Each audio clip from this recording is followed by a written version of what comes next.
नमस्कार, आप देख रहे हैं DTV भारत। आपके साथ मैं हूं शर्मिला चौहान। कोरोना के आंकड़ों ने देश के साथ अब बिहार में भी तबाही मचा दी है। जिस तरह से लगातार कोरोना के आंकड़ों में बढ़ोतरी हो रही है, उससे बिहार वासियों में भी खौफ पैदा हो गया है।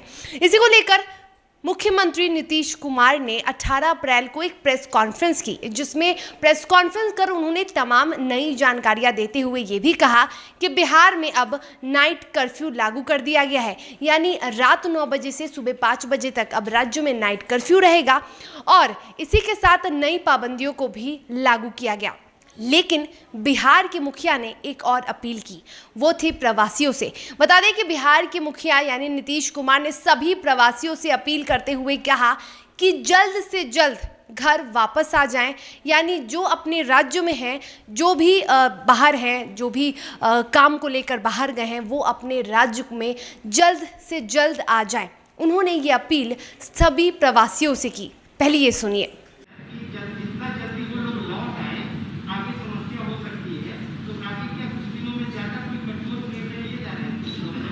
जो हमारे लोग बाहर हैं, इनके बारे में हाँ, हम लोग कह रहे हैं, प्रेरित कर रहे हैं कि आ जाइए जल्दी से जल्दी।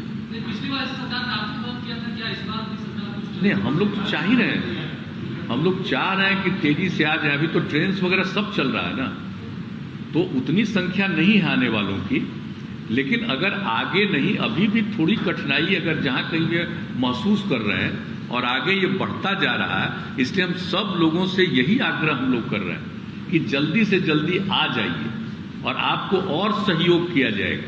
ये सब हम लोग मदद कर रहे हैं। कोरोना संक्रमण को लेकर तो वैसे ही लोगों में डर था, लेकिन जब मुख्यमंत्री नीतीश कुमार ने खुद ये अपील प्रवासियों से की, तब प्रवासियों में डर और बढ़ गया। और इसी को लेकर अब राजधानी दिल्ली के साथ ही यदि हम पटना की बात करें, तो वहाँ के रेलवे स्टेशन, बस स्टेशन पे जो नज़ारा देखने को मिल रहा है वो बेहद भयावह है। क्योंकि एक तरफ जहाँ कोरोना का संक्रमण बढ़ते जा रहा है, वहीं दूसरी ओर यदि हम रेलवे स्टेशन के भीड़ को देखें, यदि हम बस स्टेशन के भीड़ को देखें, तो ये कहना गलत नहीं होगा कि ऐसे संक्रमण का खतरा और बढ़ सकता है। यदि हम दिल्ली की बात करें तो दिल्ली में जांच के दौरान हर 5वां शख्स पॉजिटिव पाया जा रहा है। और दिल्ली में अगर हम संक्रमण दर की बात करें तो वो 19% है और बिहार का संक्रमण दर 6.01% है। और ऐसे में जब दिल्ली से बड़ी संख्या में प्रवासी अपने घर को लौट रहे, तो बड़ा सवाल सीएम नीतीश कुमार से और स्वास्थ्य विभाग से ये है कि क्या इसकी तैयारी है। जिस तरह से संक्रमण का खतरा बढ़ने की संभावना है, क्या उसको रोकने की तैयारी है। चेन तोड़ने की बात की जा रही है, लगातार सरकार ये बातें कह रही है कि चेन को तोड़ा जाए, घर से बाहर ना निकले, कोरोना का जो चेन है उसे तोड़ने में मदद करे। तो क्या ऐसे में चेन तोड़ने में मदद मिलेगी? जिस तरह से बड़ी संख्या में प्रवासी रोज रेलवे स्टेशन पर जुट रहे हैं, रोज बड़ी संख्या में प्रवासी अपने घर लौट रहे हैं, तो क्या ऐसे में कोरोना का चेन टूटने में मदद मिलेगा? और एक और सवाल है, मुख्यमंत्री नीतीश कुमार ने रोजगार की बातें भी कही। उन्होंने कहा कि यहाँ प्रवासियों को रोजगार दिया जाएगा, रोजगार की चिंता प्रवासी ना करे।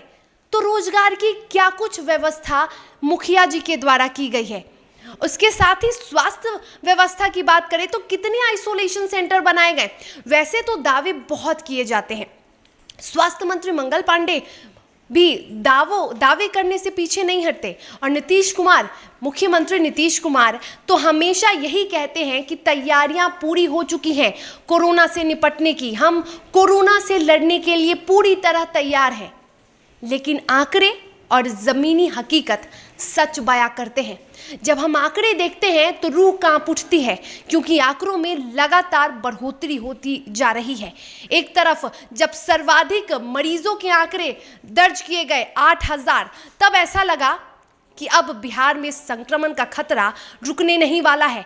तो वहीं नाइट कर्फ्यू लगाया गया और उसके बाद नई पाबंदियों को जारी कर दिया गया। लेकिन जब हम अस्पतालों में जाते हैं, जब हम ग्राउंड रिपोर्टिंग के जरिए आपको सच्चाई दिखाते हैं, जब हम ज़मीनी हकीकत का पता करते हैं, तो हकीकत तो कुछ और ही है।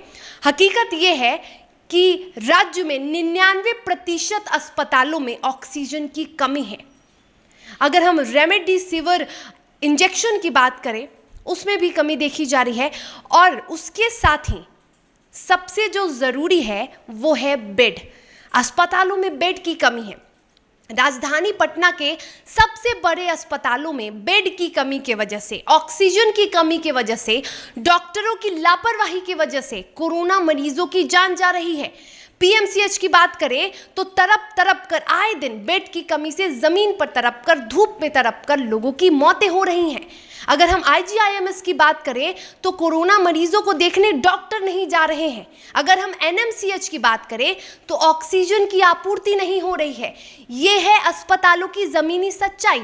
और ऐसे में स्वास्थ्य मंत्री मंगल पांडे ये दुख जताते हैं कि हमें दुख है कि यदि ऐसे में किसी मरीज की मौत हो रही है, जल्द से जल्द बेड को बढ़ाया जाएगा। तो सवाल यह है कि बेड को क्यों बढ़ाया जाएगा, बेड को बढ़ाया क्यों नहीं गया। इनकी बात कर रहे हैं और जैसे ही उपलब्ध कंपनियों से होगा उन दवाइयों को लेकर हम सब लोग अपने मेडिकल कॉलेज हॉस्पिटल्स में भी देंगे और बाजार में जो उसके सप्लायर हैं उनकी तरह भी जो आपूर्ति हो रही है वो होगी। आपको मालूम होगा कि रेमडेसिविर की समस्या केवल राज्य की समस्या नहीं, पूरे देश की समस्या है। और आज से 2 दिन पूर्व केंद्र की सरकार ने भी रेमडेसिविर के उत्पादन को दुगना करने का निर्णय किया है। क्योंकि ये पहली बार तो नहीं हो रहा है। करीब 1 साल से हम कोरोना के प्रकोप से जूझ रहे हैं। करीब 1 साल से कोरोना का संक्रमण अब तक गया नहीं है। कम जरूर हुआ था लेकिन खत्म नहीं हुआ था। और ऐसे में इतनी बड़ी लापरवाही और उसके बाद दावे सरकार बहुत सारे करती है, लेकिन अब देखना यह है कि जब बड़ी संख्या में प्रवासी यहाँ आते हैं तब क्या नज़ारा होता है। क्योंकि पिछली बार भी जब कोरोना के प्रकोप से महाराष्ट्र से और दूर दूर के शहरों से जब प्रवासी आ रहे थे तब उनकी भी जांच की गई थी, लेकिन फिर भी कोरोना के मरीजों के आंकड़ों में बढ़ोतरी हुई। और इस बार फिर जांच की दावे किए जा रहे हैं, सारे दावे किए जा रहे हैं। लेकिन अब देखना ये होगा कि प्रवासियों के आने के बाद संक्रमण कितना बढ़ता है और आखिर किस तरह से राज्य सरकार संक्रमण पर काबू पा लेती है, आखिर किस तरह से चेन को तोड़ पाती है राज्य सरकार। तो फिलहाल इस खबर में इतना ही, लेकिन DTV भारत भी लगातार आपसे अपील कर रहा है कि कोरोना के नियमों को अपनाएं और कोरोना जैसी वैश्विक महामारी को भगाएं। क्योंकि आप मास्क का उपयोग करिएगा, आप तमाम नियमों का पालन करेंगे, क्योंकि आप सुरक्षित रहेंगे तो ही आपके परिवार और आपके आसपास के लोग सुरक्षित रहेंगे। नमस्कार।